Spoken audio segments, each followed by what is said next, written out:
Welcome to another project management class. This is class 5 in a series of project management classes. The first class talked about what a project is. We then got into the 10 different knowledge areas: integration management, scope management, time management, and today we're going to focus on cost management. After cost management, we'll get into quality management, human resource management, communications management, risk management, procurement management, and the latest and newest knowledge area, stakeholder management. And that's the 10 different areas. If you are following PIM Book 4, you may be aware that there weren't nearly as many, and that's true. There are only 9 knowledge areas. Let me share out the slide. So as you can see here under the PIM Book, 4th edition, we didn't have stakeholder management.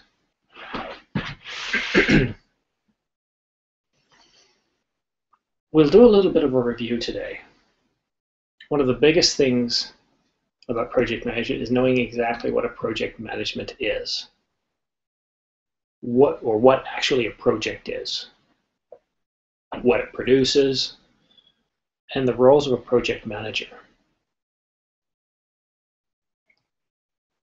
In terms of what I'm going to teach in this class, obviously this is not a PMI prep course for getting your PMP, but it's to get you guys familiar with the vocabulary used in project management, and in particular, project cost management. So this is all about budgeting. Okay, and we'll cover that more when students arrive in the class.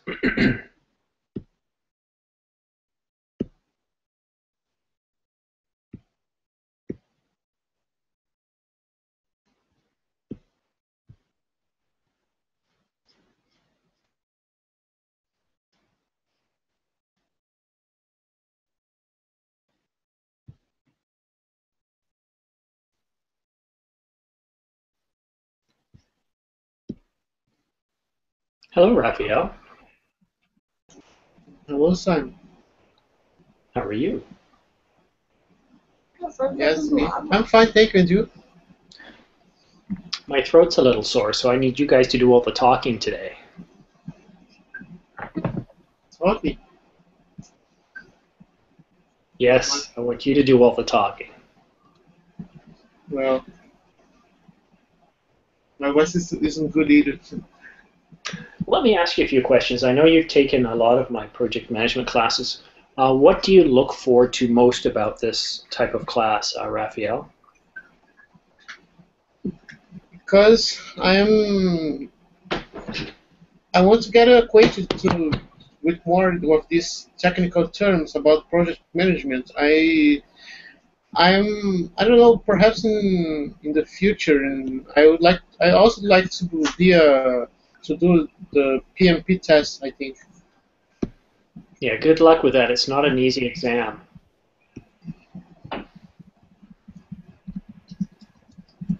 Alexandra, hello. Hello. There you are. Happy Thursday. Yeah, it is. I don't think I'll see you in my next class, which is 2 hours from now. Yeah, I won't be able to say. Have you been attending all of my project management classes? I think I missed one. Okay, that's not too bad. Before we get into today's class, just want to have a little chat with you guys, see how things are going and what you're up to. Just kind of relax because, let's face it, project management is pretty dry stuff. Now, it's important, but it can be pretty dry. Alexandra, what's one of your hobbies? What is one of my hobbies? Yes. Interesting. Nowadays, I don't have much free time for my hobbies. But previously, I used to be interested very much in Greek mythology. I knew all the Greek myths and names of the gods and goddesses, and I also was very interested in Egyptian history. Yeah. And I also knew all those gods and their traditions and customs. I mean, ancient Egypt. Did you ever watch the TV show Stargate? No, I didn't. If you like sci-fi even a little bit, watch Stargate SG-1 because this show is filled. I mean, it is all about Egyptian mythology. Yeah. So it's very interesting. You know, the god of Ra, Hawthorne. I can't remember all of them right now, but just watch a show or two and you might get sucked in because it's all about the Egyptian gods. All right, and Raphael, tell me a hobby of yours. Well, lately I'm starting to enjoy classical music. Really? Like who? Mozart, Beethoven, Chopin. Mozart. Yes, it's. I don't know. I think it's something to relax. Just stay and listen and enjoy. It's a relaxing activity. When I'm really stressed, I'd like to relieve my tensions, and it's great. It's nice to. And Mozart has some great stuff. Have you seen the movie Amadeus? No, I haven't watched it. Watch that movie. It's all about Mozart. Could you check the movie? I just did. Don't forget, Google Drive, Hangout Notes is where I'm doing a lot of my typing. I find it's a whole lot easier than using group chat. Yeah, Amadeus, it's a movie that came out many years ago. And since it's based in the time of Mozart, well, it's hardly dated because obviously, you know, technology isn't going to have too much of an effect on a movie like that. But well worth watching. Very interesting, that's all I'll say. Hi, David. Hello, David. Hello, teacher. Hi, David. Where are you from? From Colombia, teacher. Well, welcome to my class today. Do you have a hobby, David? Yeah, a lot of hobbies, actually. What's one of your hobbies? Decided to study English here. Like waiting. Also, I like play soccer and a lot of things. Okay, great. Well, we're going to get in today's topic now. We're going to do a bit of a review of what project management is. So I'm going to ask, what is a project? Who can tell me what a project is?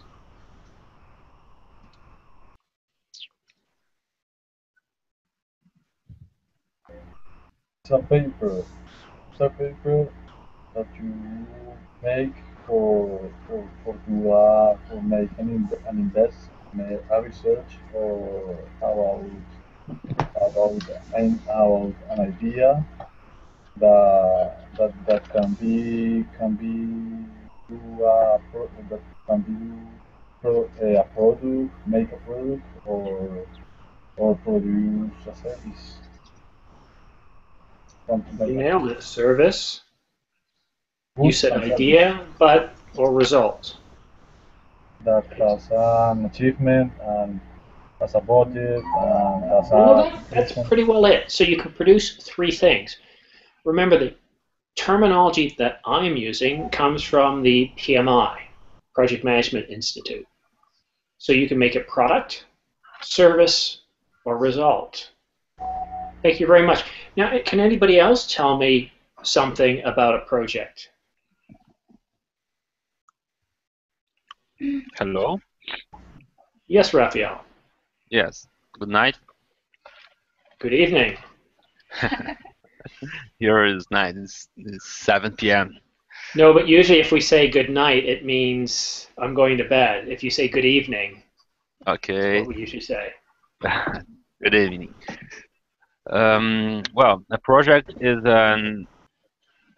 an activities which there is a beginning, a middle, and end, and you need to define and scope and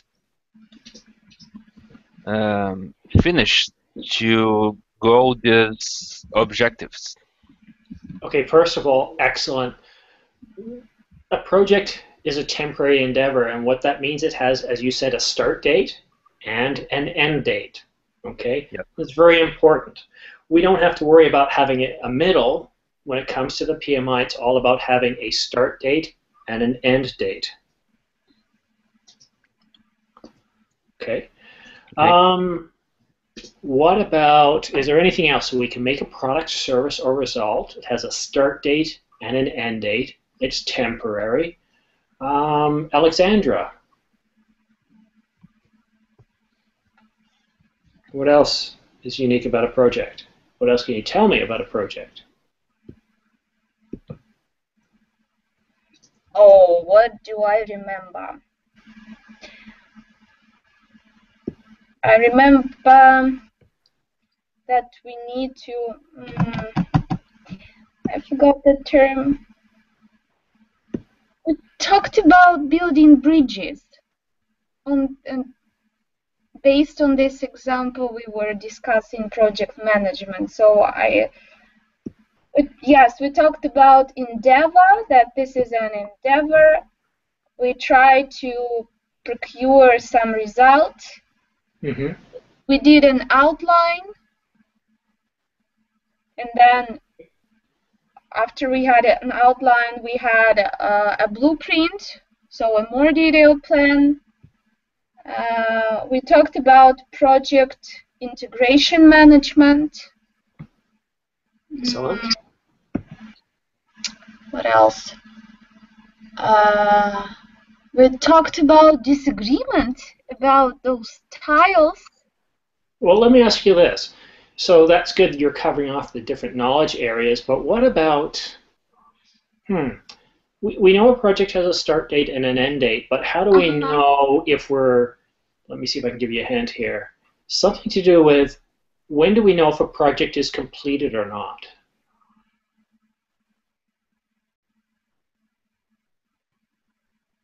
How do we know? Yeah, how do we know if a project is completed? What must we have done?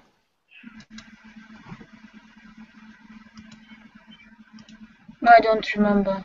Okay, so and this is very important. I'm going to paste this into the lesson plan here, but the end is reached when the project's objective have been reached.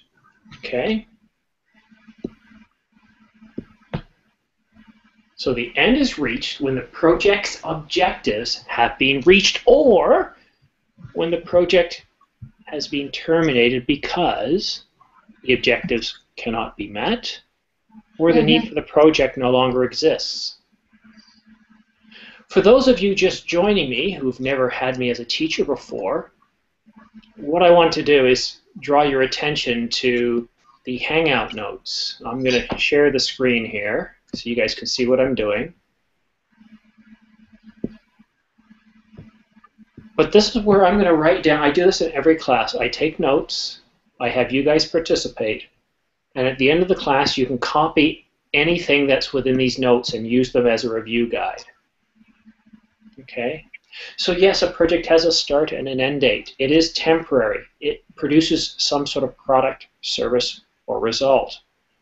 But most importantly, the end is reached when the project's objectives have been reached, or the project has been terminated, right? So a project can be terminated.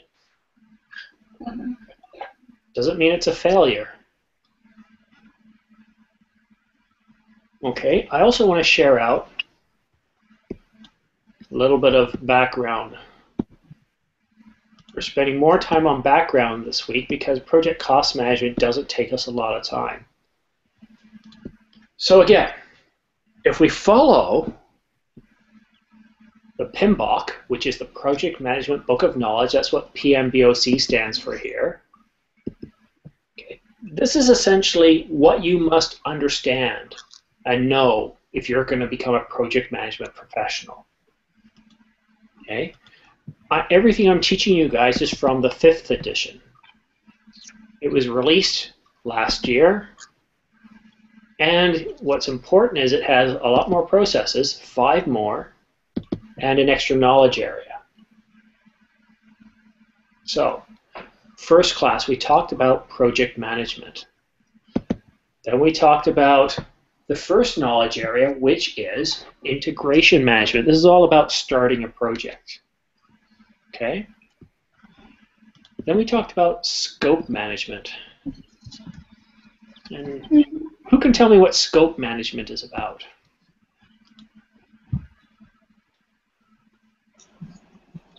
Well, I'm sorry. No, go ahead. Go ahead, Rafael. I had talked. Yeah. Okay. I think it's the sum of everything, of all activities involved in the project. I think it's the sum of, I don't know, of resources, and not resources, but tasks and everything involved in the project, I think. Okay, well, it governs everything in the project, so that's good. Can anybody else add anything further? What is scope? Or scope net? Go ahead. Found it. The extent of the area or subject matter that something deals with, or to which it is relevant. You know, thank you very much, Oxford. I think you read that right from the dictionary. No, I read that from your notes. Oh, so you've been keeping my notes. Excellent, because that sounded like you read it. Yeah, it includes all the processes that are required, wait for it, to ensure that the project includes all the work that is required, and only the work that is required. Okay? We don't offer freebies. We don't shortchange. We give people exactly what they ask for. Because giving more costs money, and giving less, well, you're not ethically doing what you're supposed to be doing. Okay, so next we talked about project time management, which really doesn't have so much to do with time management as it has to do with activity management, but it's called time management. Who can tell me what that knowledge area is about? What do we mean by time management?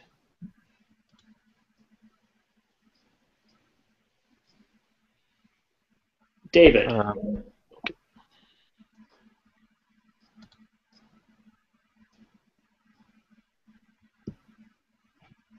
All right, Raphael. Okay, time management is the chronogram control. If you had defined it with these steps. Yeah, it's a bit more than that. I mean, time management is all about managing and scheduling activities, right? It's building your schedule. So what you first need to do is identify the work that needs to be done, right? You need to define your activities. You need to sequence them. So what order do they go in? Then we need to look at how long it's going to take, what resources. Then we develop the schedule, and once we do that, we ensure the schedule's on time. So we call it time management, but it's equally about activity management. Because obviously we want our activities to be completed on time, right? So we must define them, sequence them. Who can tell me what the word sequence means? To put them in order. Yeah, to put them in order. Very good. And we also talked about something called a critical path. Does anybody remember what a critical path is? I'm sorry, critical? Critical path.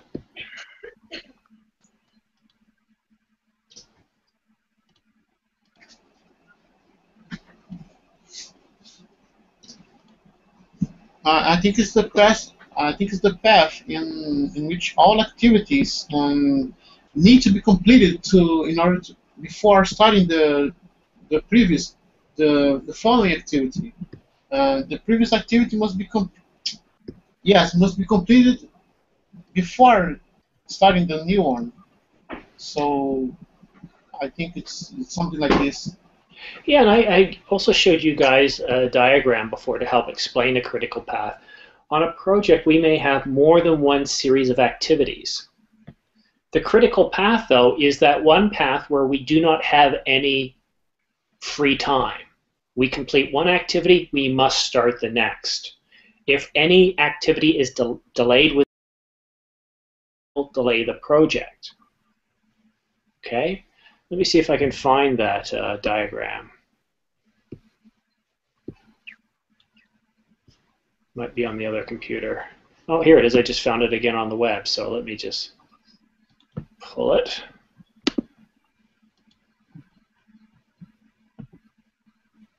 Copy.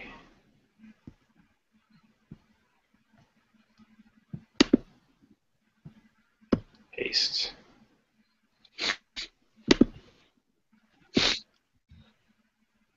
No, that's not working for me. All right, let's try it again.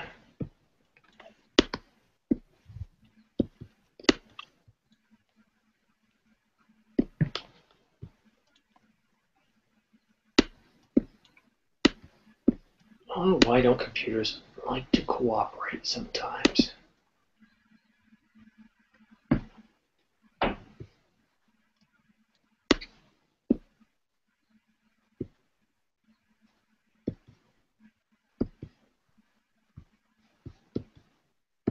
Get too many windows open. That's probably what is doing it for me. Okay, so again, if we look in the diagram here,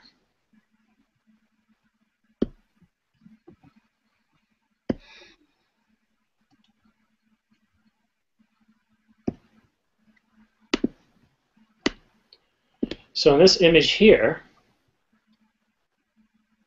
you can see we have 4 different paths. We have A, F, G, E, A, B, C, D, E, A, B, C, G, E, and A, H, E. Who can tell me which one is the critical path?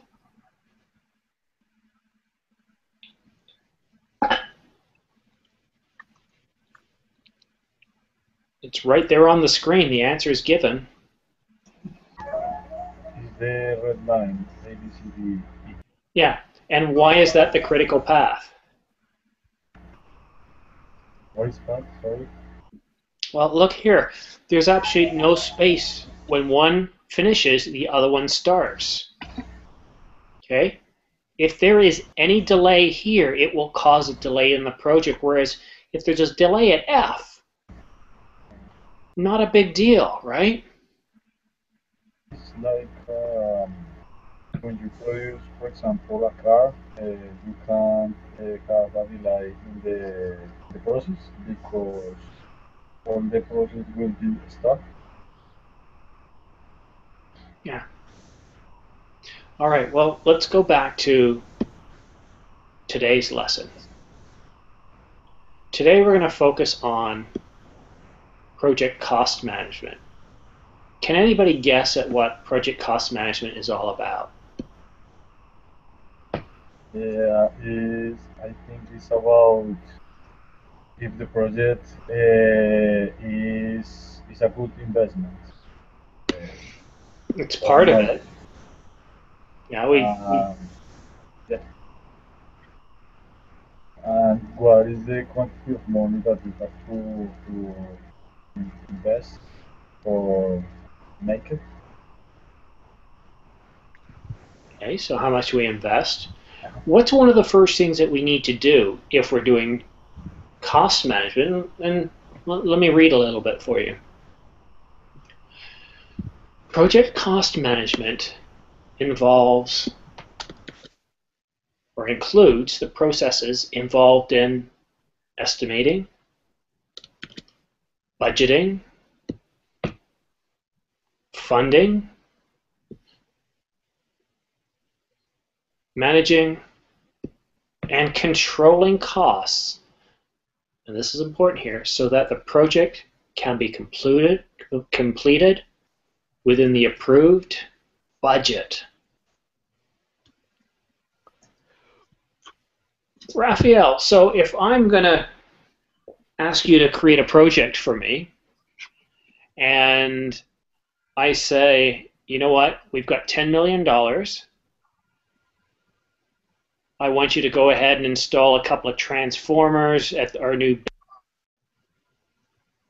and really we need to have it done by September, but we can go into October if we have to, but we have to do it for $10 million. Okay.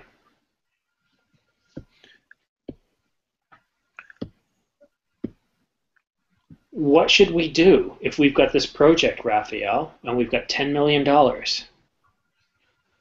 Our manager said, well, you have to do this.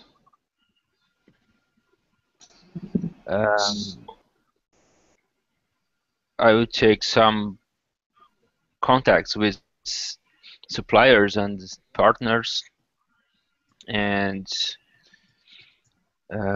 make an survey for confirm if this project is possible to run a project like that.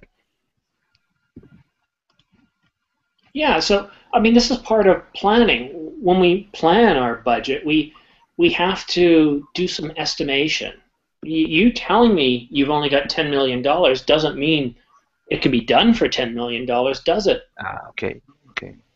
Right? Right. So, Alexandra, we get all the costs, we get them together, and it looks like it can be done for $10 million. Then what do we do? We've estimated our costs. Mm-hmm. What do you think we do next? Start spending. Speaking as a true shopper, not exactly. That's when we need to determine our budget, okay? We need to take our estimates. We need to aggregate or bring everything together, all our estimated costs for the individual activities or work packages, and create a cost baseline. Okay, so there isn't that word baseline again. Okay, we have a cost baseline. Are any of you guys familiar with estimate classes?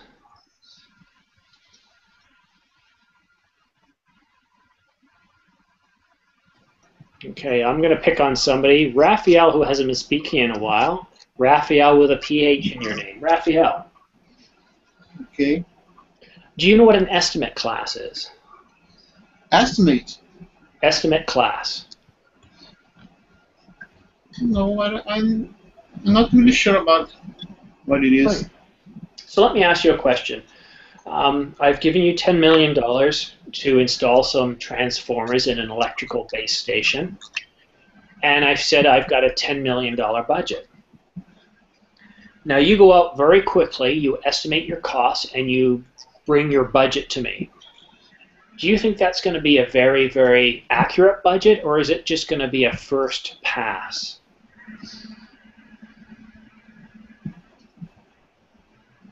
I think at first would be it's not a very accurate budget. Perhaps just a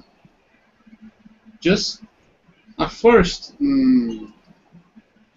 initial budget, just estimating, as you mentioned, just estimating costs. Very good. Okay. Exactly. So look what I've written here under estimate classes. We have class A, and in this estimate, we can come back and say, well, boss, you know, I've done some estimation here. Level of accuracy that could see our costs anywhere from being 50% higher to 25% under. Okay? And the good news is it looks like, for the most part, we can do it for $10 million. Would you like me to go back and refine those costs a bit more? And he'll probably say yes. So you go back, only this time you do a lot more work because you need to find out the exact costs for the project. So you go ahead and you do some more estimation, and now you're at 25% over to minus 10%. The information you now have is much more accurate. So you can go to your boss and say, well, boss, based on what I've seen, it's going to cost us about $9 million. However, that's accurate to between 25% to minus 10%. Is your $10 million budget an absolute? Because there is a chance we could go over that. And your boss might say one of two things. Yeah, don't worry about it, we have to go ahead. Or he might say, yeah, Raphael, you know what I want you to do? I want you to give me Class C estimate.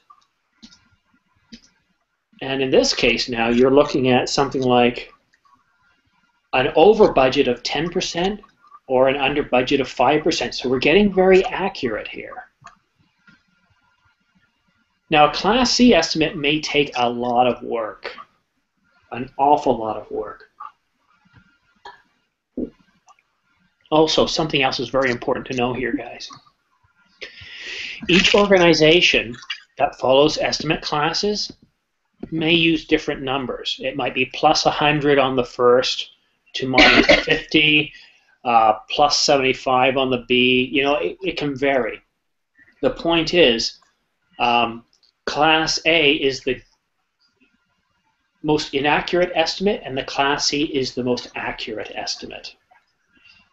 Okay, so let's go back to looking at our processes. The very first thing we do, you guys should know this by now, but what's one of the very first processes always involve doing?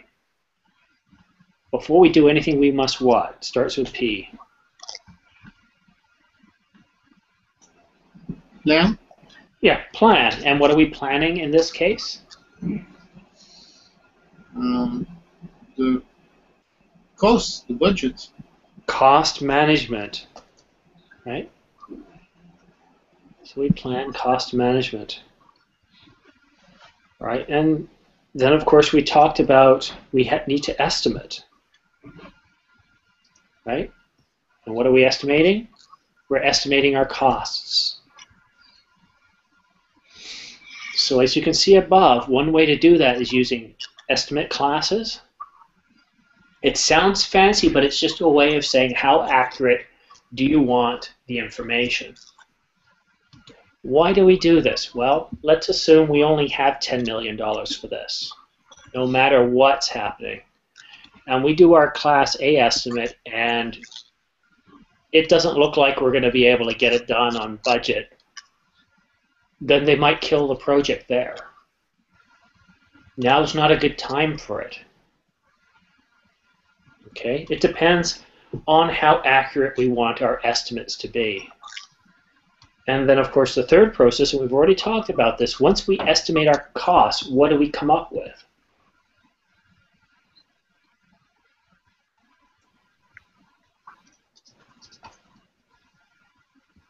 Hello?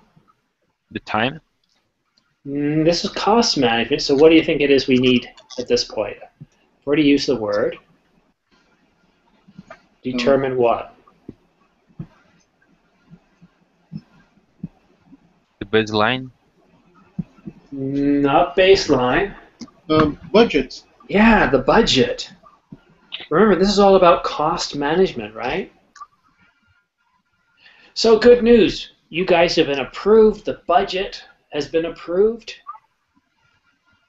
Now, once a budget's been approved, is that it? We're done? We don't have to worry about spending anymore? Alexandra, can we just spend, spend, spend? I have another question. Oh, before you ask me your question, please answer mine. So we determine the budget. We've got our budget approved. Can we just spend, spend, spend?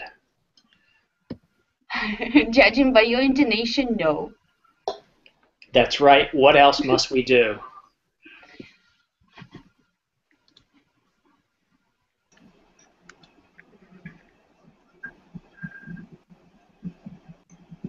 What must we do? Give a hint. Oh, geez, I've already typed half of it. What do you mean? If I give you any more hints, I'll Control give you the answer. costs? Yes. Yes, control costs. These are the 4 processes here.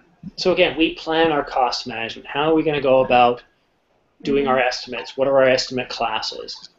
Okay. Are we going to look at our strategic initiatives or anything like that? It's all about planning. Then we do our estimation, following our estimate classes if we use them. We come up with our budget, we get approval, and throughout the project, we watch our budget to make sure that we stay on budget. Okay, what's your question? Why first goes estimate costs and only then determine budget? Don't we base our costs according to the budget? Because I think that budget is limited. Well, who creates the budget?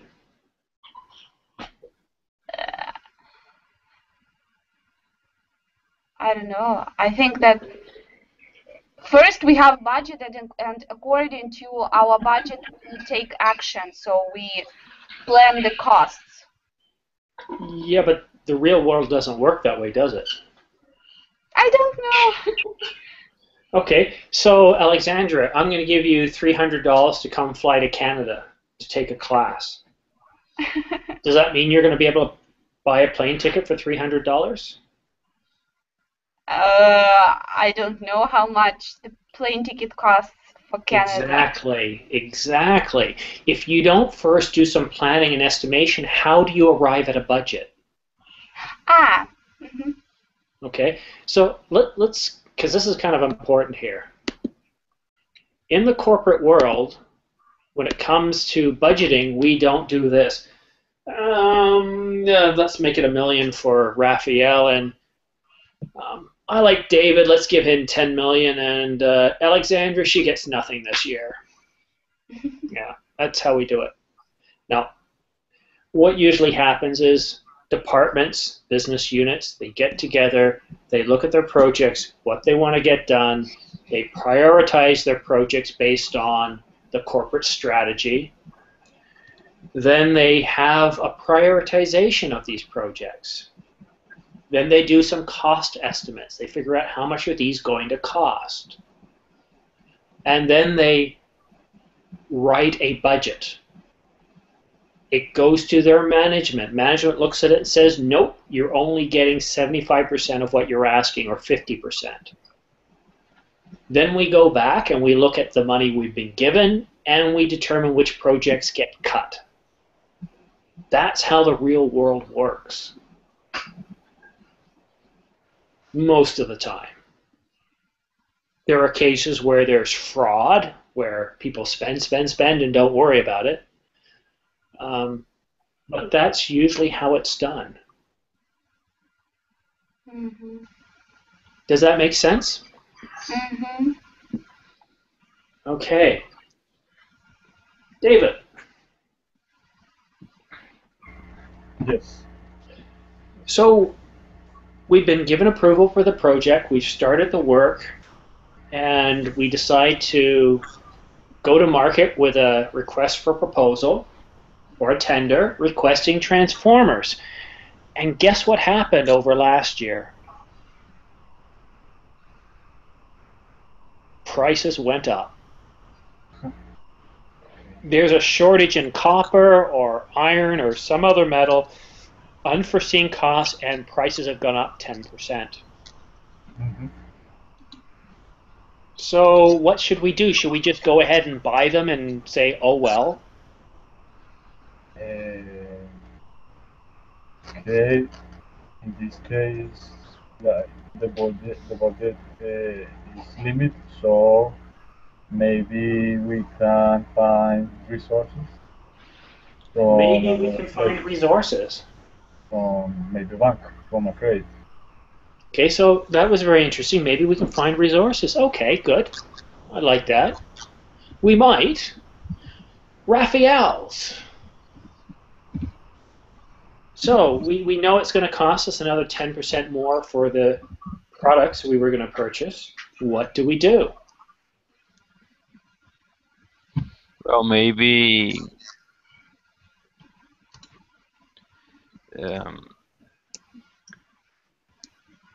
call the suppliers for a negotiation, and so to maybe reduce the scope, Okay, or so maybe let's say you get it to 8%. You're still over budget. Now what do you do?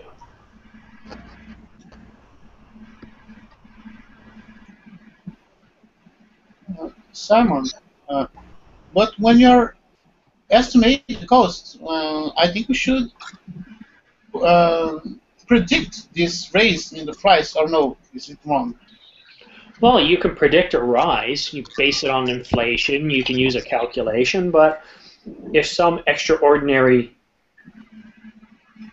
activity happens, there's a tornado that destroys a plant, reduces the number of parts available, or copper pipe prices triple. We can't foresee these events, and it wouldn't be prudent to plan those types of events. So we've done our budgeting, but now we know we're going to have to spend 8% more just to do what we had planned to do. What do we do?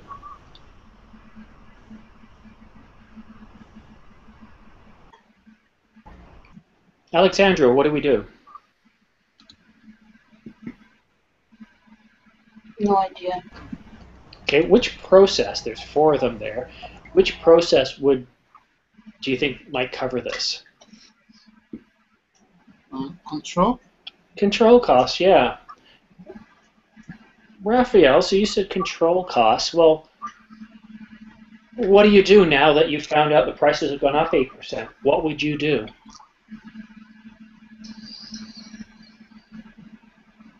I think we'd have to reallocate resources from our other tasks. I don't know. Do you have the authority to do that? Probably not. So who would you talk to?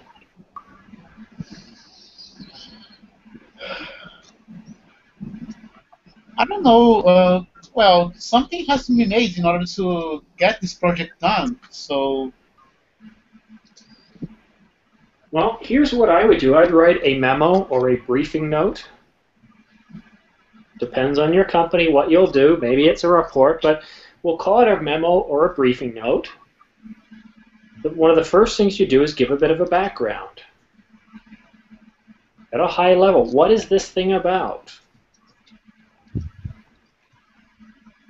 Okay, so we've got our background, and then we have our issue or problem. Okay, our recommendation,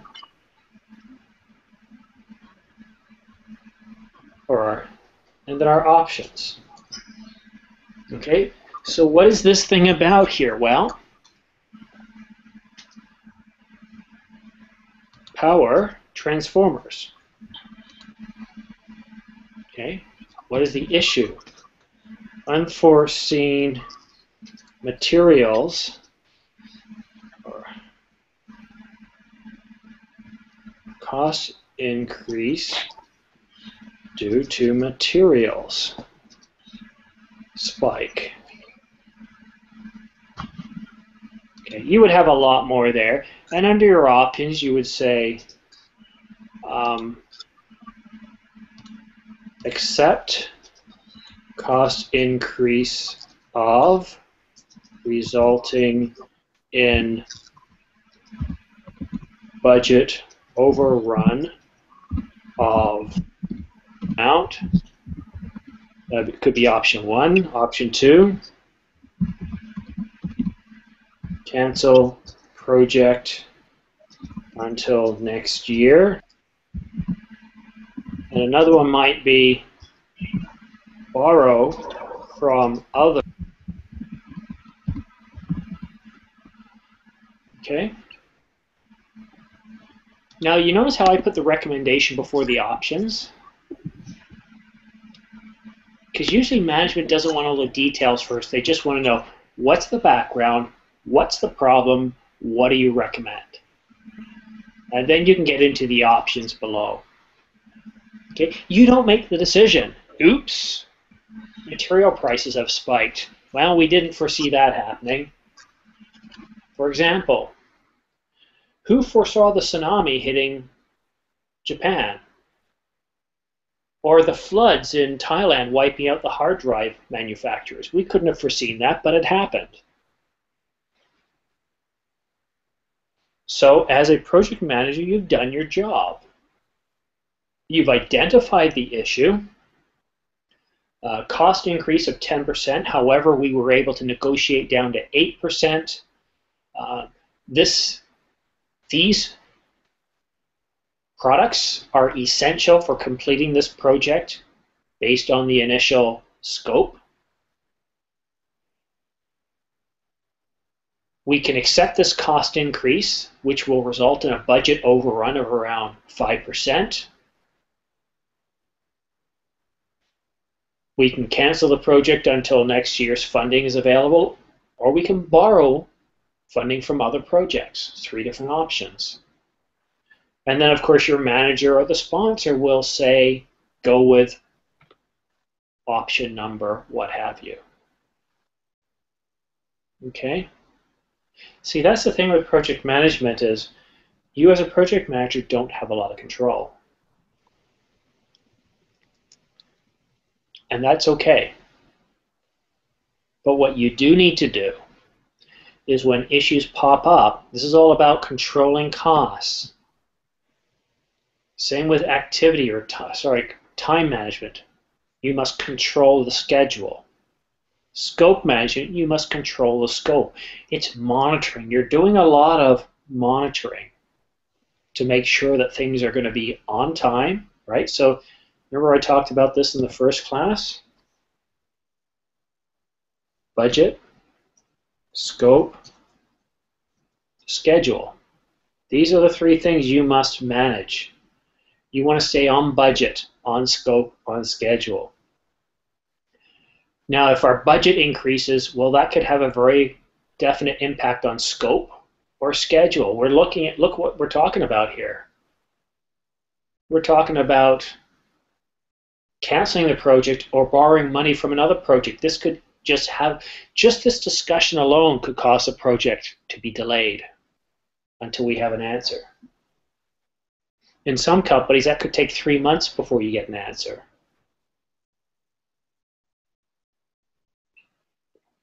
Alexandra.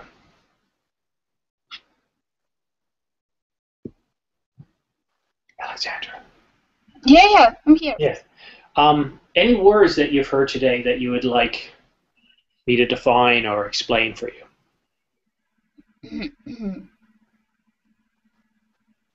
Surprisingly, I can understand everything.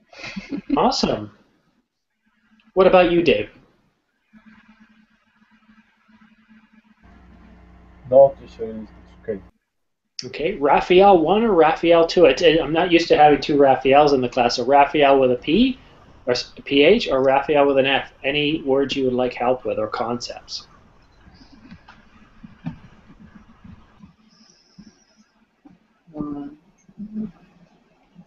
Not for me. All right, Raphael with a PH. What can you what did you learn from this class? I learned a little bit about costs and the set of activities related with costs and in a project management. Cost management. The set of activities we need to do in order to establish the right cost management in a project. Okay, so let me ask Raphael with an F. What is the importance of cost classes? What are they used for? The cost class is the ABC. Yeah. Yeah. Yeah. you can take a vision about the cost, the the the difference, the elements of the costs. Is that? Not really. Why would we spend the time and effort on cost classes? What will they give us? What's one thing they give us?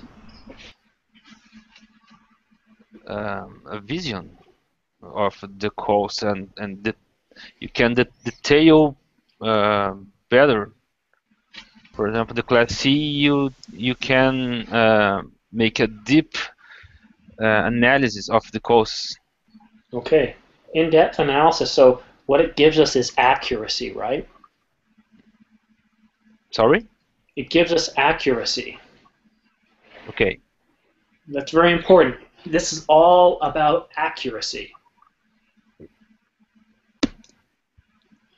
We already talked about, well, can't we determine that there's going to be a cost increase? Yeah, you can. Certain things you can determine. It's how accurate do you need to be. If this project is high profile and it has to get done, they're not going to probably worry about the cost too much because it has to get done. You will only get kicked or fired from the project if you are just doing a poor job of controlling the costs. But if costs increase due to unforeseen matters, then it will go through. It's on the other projects. So who approves a change request for any increase in budget? Who approves that? The board of directors. Board of directors, sponsor, steering committee, but not you. The project manager is not the one who will approve those changes. Yeah, so it's an other body. Committee, group, sponsor, person. It's somebody else that will determine that.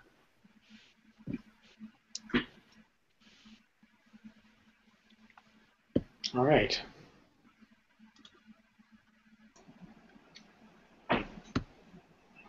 That's pretty well all we're going to need to talk about with cost management. It's not a very difficult one to cover. I mean, it's all about estimating what your costs are going to be, doing your homework, trying to be as accurate as you can, to come up with a cost, and then what processes do you put in place to ensure that you don't go over the budget. Pretty simple stuff when you consider everything else that must be done on the project. What I want to talk to you about now is my next class that's coming up in 2 hours. It's too bad. May I ask?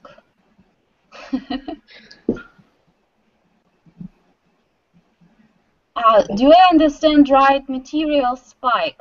Is it the rise of costs or the rise of the number of materials? Well, in terms of cost and budget, we're more concerned with a material spike in prices. Okay, so if you're talking about costs, then all people care about is a spike in prices.